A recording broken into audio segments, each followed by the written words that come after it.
I am very, very adamant, my staff knows this, that I do 100% of all the intake interviews of the people that I'm doing the financial plan for. If one of my other associates is doing one of the financial plans, I want them to take the input.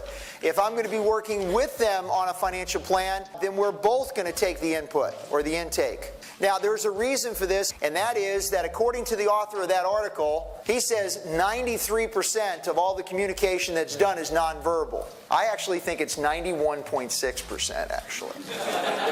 But I will tell you that a lot of the communication that you get from people is nonverbal. Not only nonverbal, but tonal. Now, we all know in Chinese there are 4 tones, right? And if you say the tone's a little too high or you say it a little too low, you get a whole different word. Well, English kind of works the same way. You know, we can actually say, "What is this?" Or we could say, "What is this?" When you're talking to people and they give you information, oftentimes they're going to give it to you, whether they give it to you in Chinese or English, I'm convinced it's probably about the same, they're going to do it tonally.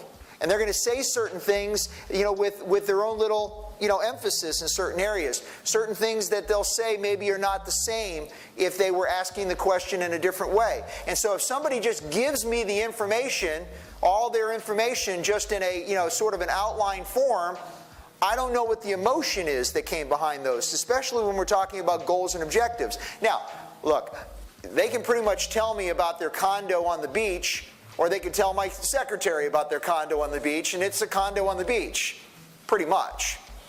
But, you know, I want to know about maybe why they have a condo on the beach, and what does that do, and how often do they use it. And I'll ask questions that are important to find out more about that information. But if I just have the intake done by somebody else, the chances of getting all of the real information that I'm looking for, which is to identify goals and objectives, theirs, then I'm not going to get that. So I want to take all the intake. Okay? Enough said.